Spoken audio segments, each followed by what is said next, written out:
The heat in August did not simply descend upon the Caldwell Estate, it occupied it. The air remained perfectly still, a heavy, suffocating blanket of humidity that turned the rolling lawns into a painting of suspended animation. The cicadas screamed from the oak trees, a relentless, electric buzzing that vibrated against the limestone walls of the manor. It was a golden, oppressive afternoon, the kind where the sunlight felt less like warmth and more like the unblinking eye of a judge. Inside the library, the air was cooler, but the weight remained. Laurie stood on a rolling mahogany ladder, her hands encased in white cotton gloves. The room was a cathedral of silence, lined from floor to ceiling with books that smelled of vanilla, tobacco, and time. She was 25, a woman built of quiet determination and frayed edges. She wore a simple linen blouse that had been mended twice at the shoulder, a detail she hoped the shadows of the library would hide. She was an archivist, a restorer of things that other people had forgotten. She had been hired to catalog the Caldwell collection before the estate auction, a job that paid more in a month than her father had made in a year. But she wasn't just there for the paycheck. She was there for the ghosts. She pulled a leather-bound volume from the shelf, a first edition of The Age of Innocence. The spine was cracking, the gold lettering faded. Laurie traced the damage with a gloved finger, her touch tender, almost reverent. She wasn't calculating the auction value. She was feeling the pulse of the hands that had held it a century ago. We spend our lives building fortresses to protect our gold, never realizing that the only thing worth stealing is the one thing we refuse to show. She opened the book. A slip of paper fell out, fluttering to the Persian rug below. Laurie froze. In this house, even gravity felt like a transgression. She climbed down the ladder, her movements soft and practiced, and knelt to pick up the paper. It was a receipt from 1924. A purchase of flowers, white lilies. You are looking for the currency, but you've only found a receipt. The voice came from the doorway. It was low, cultured, and laced with a weariness that sounded ancient. Laurie stood up quickly, clutching the book to her chest like a shield. Spencer Caldwell leaned against the heavy oak frame of the entrance. At 34, Spencer was the master of this dying kingdom. He did not look like a man at home. He looked like a curator trapped in his own exhibit. He wore a crisp white shirt with the sleeves rolled up, revealing forearms that were tense, as if he were bracing for a fight that never came. His face was handsome in a sharp, angular way. High cheekbones, a jaw that seemed carved from marble, and eyes the color of dark espresso, cold and utterly devoid of trust. He held a glass of amber liquid in his hand, the ice clinking softly, the only sound in the room besides the distant cicadas. "Mr. Caldwell," Laurie said, her voice steady despite the sudden hammering of her heart. "I didn't hear you enter." "That is by design," Spencer replied, pushing off the doorframe and walking into the room. He moved with a predator's grace, silent and confident. "I like to see what people do when they think the camera is off. That is when they reach for the silver." He stopped a few feet from her. The smell of expensive scotch and cedarwood drifted off him, intoxicating and intimidating. "I wasn't reaching for silver," Laurie said, holding up the slip of paper. "I found a receipt. It fell from the book." Spencer glanced at the paper with disdain. "Everything in this room is being liquidated, miss." He paused, pretending to search for a name he undoubtedly knew. "Laurie," she supplied. "Just Laurie." "Miss Laurie," he corrected, maintaining the wall of formality.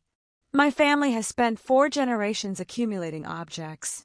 Now, I am paying you to tell me what they are worth, so I can sell them to people who will pretend to read them. Do not waste your time on sentimental scraps. Sentiment doesn't have a listing price at Sotheby's." He took a sip of his drink, his dark eyes scanning her face. He was dissecting her. He saw the mended blouse. He saw the scuffed boots peeking out from under her trousers. He saw the hunger in her, not for food but for security.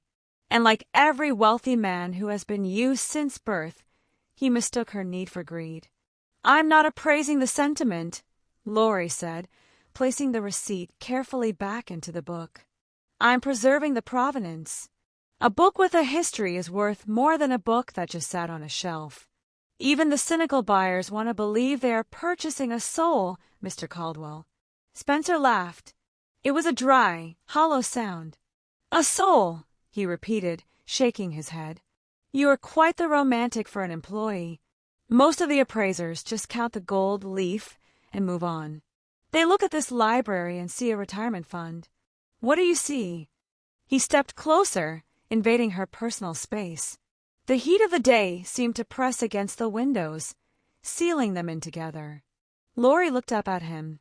She wanted to tell him that she saw a tragedy. She saw a room full of voices that no one listened to. She saw a man who owned everything and cherished nothing. But she couldn't say that. Not yet. I see things that need to be fixed, Laurie answered softly.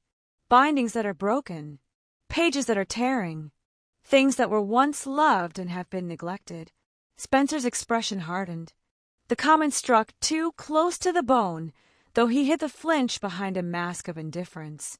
He looked at the book in her hands, then at her gloved fingers. Fix them, then, Spencer commanded, his voice dropping to a whisper that vibrated in the quiet room. Glue the spines, polish the leather, make them look perfect for the catalog. But do not make the mistake of thinking you can save anything in this house. We are past saving. He turned to leave, dismissing her as easily as he would dismiss a servant. Mr. Caldwell, Laurie called out, stopping him. He turned back, his eyebrow raised in arrogant inquiry. The receipt, she said, her voice trembling slightly. It wasn't just for flowers. It was for a funeral. Someone died in this house on this day, 90 years ago. Spencer stared at her. For a second, the ice in his eyes cracked. He looked at the library, really looked at it, as if seeing the ghost she spoke of. Then, the walls slammed back up. Everyone dies in this house, Miss Laurie, Spencer said coldly. The trick is to make sure you get paid before you do. He walked out, leaving her alone in the golden, dusty silence, holding the evidence of a forgotten grief, while the man who thought she was a thief walked away with the only heart in the room that was truly locked. 2 weeks melted into the humid haze of late August. The Caldwell Estate became a capsule of silence, broken only by the turning of pages and the rhythmic ticking of the grandfather clock in the foyer. Laurie worked with a feverish intensity. She arrived before the sun crested the oak trees and left only when the shadows stretched long and thin across the library floor. She was cataloging the Red Room, a section of the library filled with rare manuscripts and forgotten correspondence. Spencer watched her. He watched her from the balcony. He watched her from the doorway. He watched her through the surveillance feeds in his office. He was waiting for the slip. He was waiting for her to pocket a letter signed by Hemingway, or to slide a diamond-encrusted letter opener into her worn leather satchel. But she never did. She touched the gold-leaf spines with a tenderness that confused him. She cleaned the dust from the leather covers as if she were washing a wound. It was a Tuesday night, past 10 p.m., when the air in the library shifted.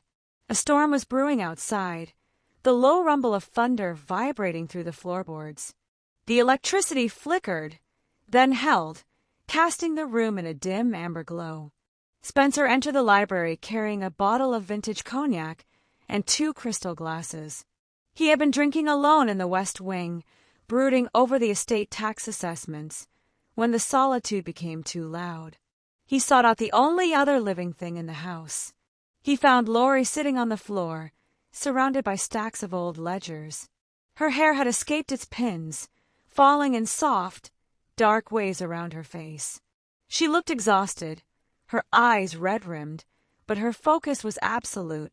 "You are working off the clock, Miss Laurie," Spencer said, his voice cutting through the quiet. "I don't pay overtime for martyrdom." Laurie jumped, her hand jerking. The sharp edge of the paper she was holding sliced across the pad of her index finger. "Oh," she gasped, pulling her hand back. A single drop of bright red blood welled up, stark against the pale skin. Spencer was across the room in 3 strides. He set the bottle down on a side table with a heavy thud and knelt beside her. The cynicism that usually armored his movements vanished, replaced by a strange, instinctive urgency. "Let me see," he commanded, his voice low. "It's just a paper cut," Laurie stammered, trying to hide her hand behind her back. "It's fine. I'm fine. The paper in these ledgers is high in acidity," Spencer said, ignoring her protest. He reached out and took her hand. "And you are bleeding on the merchandise." It was a cruel thing to say, but his touch was gentle. His hands, smooth, manicured, the hands of a man who had never labored, held hers, which were rough, stained with ink and calloused. The contrast was shocking. It was silver touching earth. He pulled a monogrammed silk handkerchief from his pocket and pressed it against her finger. The white silk instantly bloomed with a spot of red. We judge the value of a thing by its price, forgetting that the blood we bleed is the only currency that truly matters. They stayed like that for a long moment, kneeling on the Persian rug, surrounded by the smell of old money and coming rain. Spencer looked at her hand, then up at her face. He was close enough to see the flecks of gold in her brown eyes, close enough to smell the soap she used, something simple like lavender and rain. "Why are you doing this?" Spencer asked, his voice losing its edge. "You treat these books like they are your children. You stay late. You arrive early. You aren't stealing. You aren't lazy. What is your angle, Laurie?" "Does there have to be an angle?" she whispered. Her heart was hammering against her ribs, terrifyingly loud in the silence. "In my world, always," Spencer replied. He didn't let go of her hand. "People only work this hard for 2 reasons, greed or guilt." "Which is it?" Laurie looked at him. She saw the loneliness etched into the lines of his face. She saw a man who was starving for truth, but terrified to taste it. "Maybe I just believe that some things deserve to be remembered," she said softly, "even if the people who owned them didn't care." Spencer stiffened. He pulled his hand away, the connection breaking like a snapped thread. He stood up, retreating behind his wall of arrogance. "Care is a luxury for people who don't have a legacy to manage," he scoffed.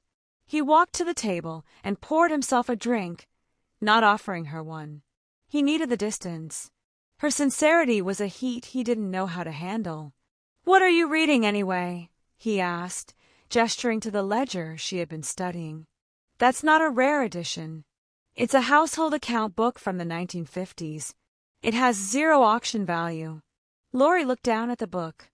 The blood from her finger had missed the page, thankfully. She closed it slowly, her hand trembling. "It's not for the auction," she admitted. "I was looking for a name." "A name?" Spencer turned, swirling the cognac in his glass. "A celebrity? A politician?" "A maid," Laurie said. The word hung in the air, heavy and incongruous in the gilded room. Her name was Alara. She worked here in 1954. Spencer frowned. The name meant nothing to him. Why would an archivist care about a maid from 70 years ago? "Because the margins of these books are full of them," Laurie said, her voice gaining strength. "You have lists of silver, lists of paintings, lists of wines. But the people who polished the silver, who hung the paintings, who poured the wine, they are invisible. I wanted to find proof that she existed." Spencer looked at her, baffled. He had expected her to be hunting for a lost deed or a hidden safe. Instead, she was hunting for a ghost of the working class. It unnerved him. It made him feel small in his own grand library. "You are wasting your time," Spencer said coldly. "The help are not part of the history, Laurie. They are part of the overhead. Is that what you think?" Laurie asked, standing up. She clutched the silk handkerchief, his handkerchief, in her wounded hand. "That people are just overhead, unless they have a portrait on the wall." "I think," Spencer said, stepping closer, his dark eyes flashing with a sudden, dangerous intensity, that you are too sentimental for this job, and I think you're hiding something. No one looks for a maid without a reason." He reached out, not to touch her, but to take the ledger from the floor. He placed it on the high shelf, out of her reach. "The archives for the domestic staff are in the East Wing attic," Spencer revealed, his voice dropping to a whisper. "But that room is locked, and I have the only key." He stared at her, a challenge burning in his gaze. He was testing her. He was dangling the bait, waiting to see if she would ask for it, waiting to see if her hunger for this secret was stronger than her fear of him. "Good night, Mr. Caldwell," Laurie said, her voice shaking. She didn't ask for the key. Not yet. She turned and walked out of the library, leaving Spencer standing alone in the dim light, holding a glass of cognac he didn't want, wondering why the blood on his handkerchief felt more valuable than the silk itself. The storm outside finally broke, rain lashing against the windows, sealing the secrets of the house inside with him. The rain that had started on Tuesday did not stop. It turned the estate into an island, the gray sheets of water cutting off the manor from the rest of the world. For 3 days, the house felt less like a home and more like a sinking ship. Inside, the tension between Laurie and Spencer had shifted from cold observation to a terrifying, fragile warmth. Spencer stopped watching her from the balcony. Instead, he began to inhabit the library with her. He would sit in the leather wing-back chair near the fire, reading documents he had read 1,000 times, simply to be in the same room where she was breathing. They didn't speak often, but the silence was no longer a wall, it was a bridge. On Friday evening, the air in the house was thick with the scent of wet wool and ozone. Spencer found Laurie near the fireplace, cataloging a box of antique maps. The firelight danced on her face, softening the worry lines etched into her forehead. "You look like a painting I once sold for $3 million, Spencer said. He was standing by the drinks cart, pouring 2 glasses of wine. It was an offering. A peace treaty. Laurie looked up, startled. "Was it a happy painting?" "No," Spencer replied, walking toward her. "It was a study of solitude, but it was beautiful." He handed her the glass. Their fingers brushed. The static shock was gone, replaced by a lingering heat that made Laurie's breath hitch. Spencer didn't pull away this time. He stood over her, his dark eyes searching hers, asking a question he was too proud to voice. "I have a meeting with the auctioneers in the morning," Spencer murmured. "They are coming to finalize the lot list. They want to sell the East Wing contents, blindly. Unopened boxes." Laurie's heart stopped. The East Wing. The attic. Ilara's history. If they sold the boxes unopened, the truth of her family, the truth of the maid who had lived and loved in these shadows, would be lost forever. "You can't," she whispered, her voice desperate. "You don't know what's in there, Spencer." There could be treasure," Spencer finished, a sad smile touching his lips. "Or just dust. It doesn't matter, Laurie. I am tired of the ghosts. I want the house empty." He took a sip of his wine, his gaze intense. "But tonight I don't want to talk about the sale. I want to know why you look at me like you're waiting for me to strike you." "I'm not afraid of you," Laurie lied.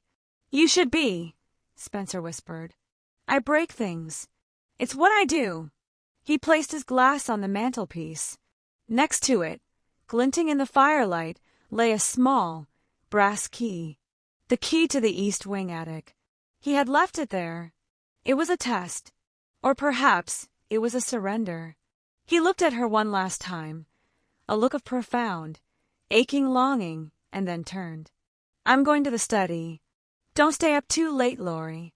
He left the room. Laurie stood frozen. The key sat on the marble, heavy with promise. She knew that taking it was a betrayal. She knew that Spencer was finally lowering the drawbridge, inviting her in.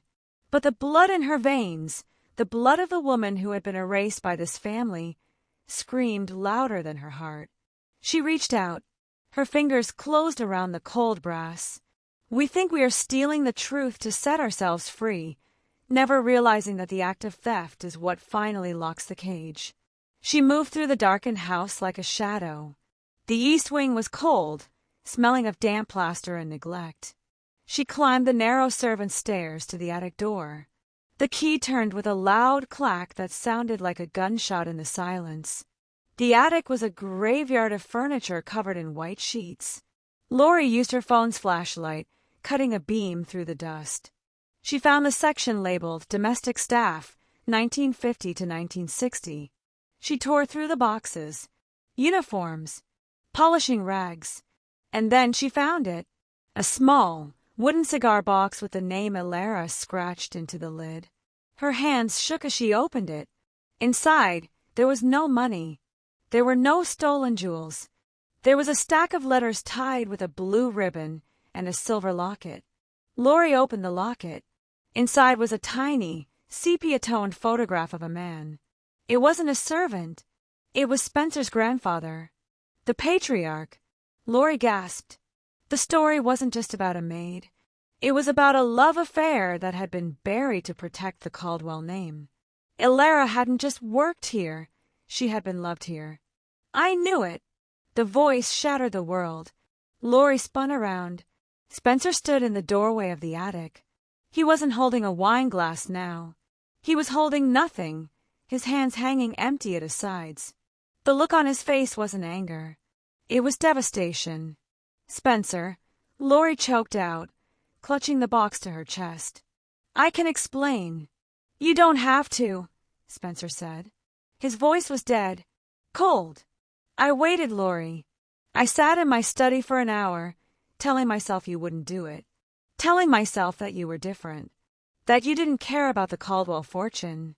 That you cared about me. He walked into the room, stepping over the debris of his family's past. I left the key on the mantel, he whispered. I wanted to trust you. I wanted to be wrong. You don't understand, Laurie pleaded, tears streaming down her face. I wasn't looking for money. I was looking for her. For Elara. And what did you find? Spencer asked, gesturing to the box. Blackmail? A secret love child? A claim to the estate? No, Laurie cried. I found love letters. I found proof that she mattered. Proof that she wanted something from us, Spencer corrected, his voice rising, cracking with pain. Just like everyone else. Just like you. He reached out and snatched the box from her hands. He didn't look inside. He didn't look at the locket. He looked at her, and the light in his eyes, the soft, tentative light that had appeared by the fire, was gone. It was replaced by the ancient, cynical darkness of a man who has been proven right in the worst possible way. You are a thief, Laurie, Spencer said. Not of money, but of trust. And that is far more expensive. Spencer, please, she sobbed, reaching for him.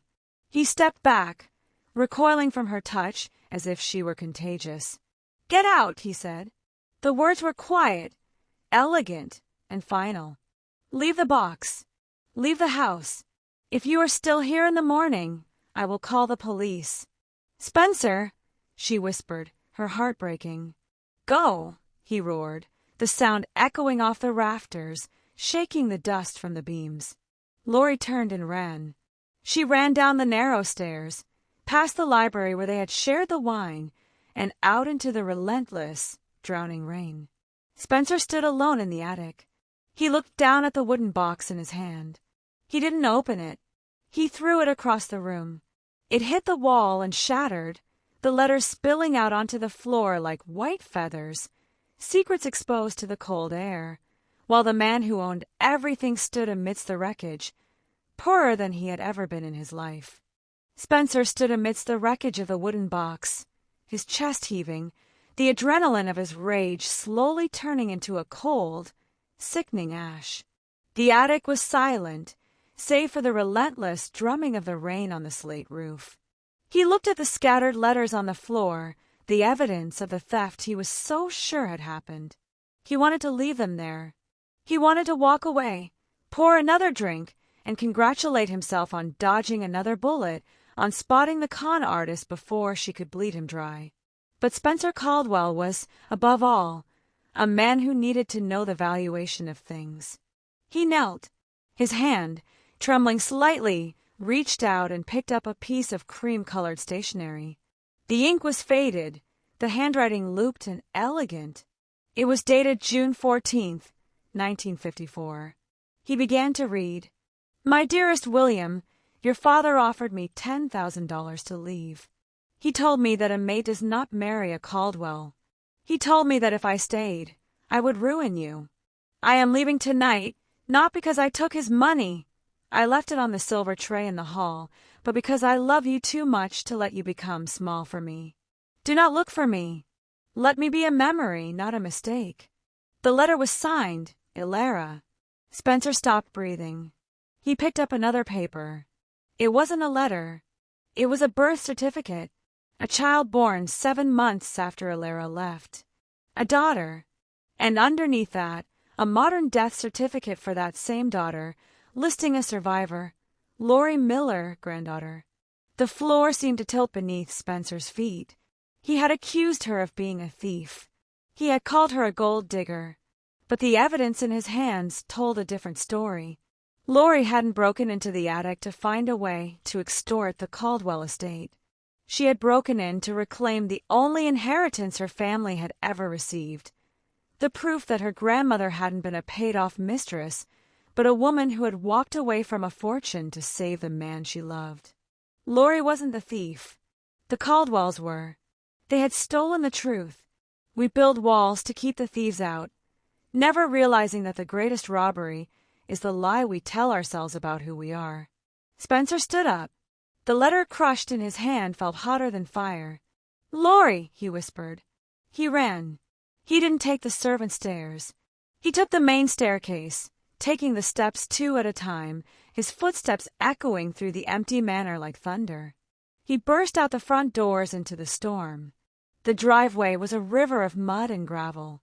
The rain was blinding, a vertical ocean that soaked him to the bone in seconds. He scanned the dark grounds. She had no car. The nearest town was 5 miles away. He saw a figure walking near the iron gates, struggling against the wind, head bowed, clutching a soaked leather satchel. "Laurie!" His voice was torn away by the wind, but she stopped. She didn't turn around. Spencer sprinted down the drive, his expensive loafers ruining in the mud, his shirt clinging to his skin. He caught up to her, grabbing her arm not in anger, but in desperation. "Stop!" he gasped, spinning her around. Laurie looked at him. Her hair was plastered to her face, her clothes soaked, but her eyes were dry of tears.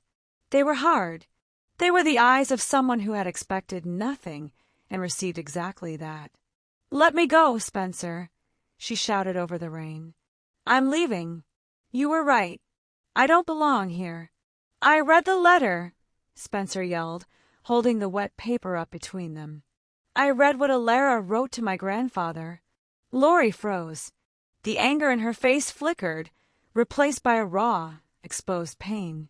"She didn't take the money," Spencer said, his voice breaking. "She left it. She chose poverty over pride. And you knew." "I needed to know if it was true," Laurie cried, her voice shaking.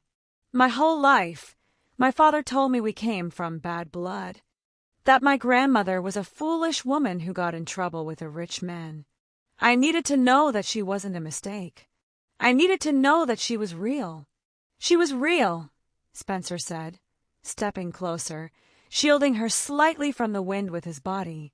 "She was the only real thing that ever happened to this family. My grandfather, he died miserable, Laurie. He married the woman his father chose, he merged the fortunes, and he spent 50 years drinking in that library because he let Ilera go." "That's not my fault," Laurie said, pulling her arm free. "And it's not my money." "It should be," Spencer insisted, the guilt crashing over him. "You are blood, Laurie. If Ilera had stayed, this house, these books, half of it would be yours." He was offering her the one thing he understood: restitution, a transaction to balance the ledger. Laurie looked at him, and for the first time, she looked at him with pity. You still don't get it, do you? She whispered, stepping back into the rain. I didn't come here for the estate, Spencer. I didn't want a payout. I just wanted the letters. I wanted the history. She gestured to the manor looming behind them, dark and imposing. You think everyone wants what you have, she said.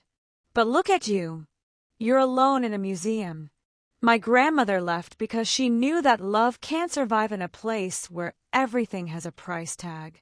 I thought maybe you were different. I thought you were the one person who wanted to be saved from it. Spencer felt the words strike him like physical blows. I can change, he pleaded, the desperation rising in his throat. Don't leave, Laurie. Come back inside. We can dry off. We can look at the rest of the box together. Please. Why? Laurie asked. So you can appraise me again? So you can decide if I'm worth the risk. No, Spencer vowed, because I don't want to be my grandfather. I don't want to be the man who let the best part of his life walk out the gate because he was too afraid of the cost. He reached for her hand. His touch was cold from the rain, but his grip was terrified. I thought you wanted my money, Spencer whispered, the rain mingling with the tears he finally allowed to fall. But now I realize I'm the one who is bankrupt. You have the truth, Laurie. All I have is the inventory. Laurie looked at his hand, then up at his face. She saw the crack in the marble. She saw the boy who had been taught that trust was a weakness. She didn't take his hand, not yet, but she didn't walk away. She stood there in the storm, the heiress to a legacy of love, looking at the heir to a legacy of loneliness, deciding if he was worth the one thing that couldn't be restored once it was broken, a second chance. The rain did not stop, but the distance between them closed. Laurie didn't walk out the gate. She looked at the man standing in the mud, ruined, soaking, and utterly stripped of his defenses, and she saw something worth saving. She saw the first honest version of Spencer Caldwell that had ever existed. They walked back to the manor in silence. It wasn't the comfortable silence of old friends, nor the icy silence of enemies. It was the heavy, reverent silence of survivors walking away from a crash site. Inside the library, the fire had burned down to embers. Spencer didn't call for the staff. He didn't pour a drink. He went to the linen closet and brought back 2 thick towels. He handed one to Laurie, his hands shaking slightly, not from the cold, but from the adrenaline of the risk he had just taken. He knelt by the hearth and added a log to the fire. The flames caught, casting long, dancing shadows against the shelves of books that watched them like a jury of ancestors. I called the auction house, Spencer said, his voice rough. He didn't look at her. He stared into the flames. I told them the east wing is withdrawn. All of it. The furniture, the boxes, the papers. It's not for sale. Laurie stopped drying her hair. She stood near the warmth, the damp linen blouse clinging to her skin, looking at the profile of the man who had spent his life liquidating the past. Why? She asked softly. Because it doesn't belong to me. Spencer turned to face her. The arrogance was gone, washed away by the storm. I realize tonight that I've merely been the custodian of a museum, but you are the descendant of the only real life this house ever saw. Ilara didn't take the money, Laurie, but she took the soul of this place. She took the love. She left us with the empty rooms and the silver spoons. He walked over to the side table where he had placed the wet letters and the broken wooden box. He picked up the silver locket, the one containing his grandfather's picture. He walked to Laurie. He didn't hand it to her. He undid the clasp, his fingers clumsy with a gentleness he was just learning how to use. He moved behind her, brushing her damp hair aside, and fastened the chain around her neck. The cool metal settled against her skin. It felt heavy. It felt like an anchor. This belongs to you, Spencer whispered near her ear. It always did. Laurie touched the locket. For the first time since she arrived at the Caldwell Estate, she didn't feel like an intruder. She felt like the missing piece of the puzzle. You were right about the receipt, Spencer continued, stepping around to face her again. The white lilies. My grandfather bought them every year on the anniversary of the day Alara left. I found the standing order in his private journals while you were in the attic. He spent 50 years buying flowers for a ghost because he was too much of a coward to chase the woman. He reached out and took her hand, the one with the paper cut, the one he had bandaged with his silk handkerchief. I am not my grandfather, Spencer vowed, his dark eyes locking onto hers. I don't want to buy lilies for a memory, Laurie. I want to buy time for us. Laurie looked at him. She saw the terrified hope in his eyes. She realized that his cynicism had never been hate, it had been armor. He had protected himself from being used by convincing himself that everyone was a user. But tonight, he had thrown down the shield. We spend our lives building fortresses to protect our gold, never realizing that the only thing worth stealing is the one thing we refuse to show, until the right person climbs the wall and proves that the treasure was never the money, but the heart beating inside the vault. I'm not easy, Spencer, Laurie warned, a small, sad smile touching her lips. I don't care about your galas. I don't care about your net worth. And I will never let you treat people like overhead again. Good, Spencer breathed, stepping closer, eliminating the last inch of space between them. I don't need easy. I need real. I need someone who knows the difference between the price and the value. He kissed her. It wasn't the kiss of a romance novel. It smelled of rain, wood smoke, and the terrifying vulnerability of a second chance. It was slow, deliberate, and searching. It was an appraisal, but this time, he wasn't looking for flaws. He was marveling at the provenance. He was kissing the granddaughter of the woman who got away, and promising, with every breath, that history would not repeat itself. 6 months later, the auction took place. It was the social event of the season. The Caldwell collection broke records at Sotheby's. The rare books, the silver, the paintings of strangers, they were all sold to the highest bidders, scattered to the winds of the elite. But the library remained, and the East Wing remained. Spencer sat on the floor of the empty attic, not in a suit, but in jeans and a t-shirt covered in dust. Beside him sat Laurie. They weren't counting money. They were sorting through a new box of letters they had found under a floorboard. The sunlight streamed through the dormer window, illuminating the dust motes dancing in the air. It was no longer a golden cage. It was just a room filled with light. Spencer watched Laurie laugh as she read a passage aloud, her fingers tracing the ink of her grandmother's handwriting. He realized then that he was poorer on paper than he had been in a decade. He had sold the assets. He had liquidated the past. But as he looked at the woman wearing the silver locket, the woman who had broken into his fortress not to steal, but to heal, he knew the truth. He had spent his life guarding a vault of cold, dead things, terrified that someone would rob him. But in the end, the robbery had been necessary. She had broken in, shattered the lock, and stolen the only thing he had never known how to give, his fear. He thought she wanted his money, only to realize that she was the one who taught him that the richest man in the world isn't the one who keeps everything. It's the one who finally finds something he is terrified to lose.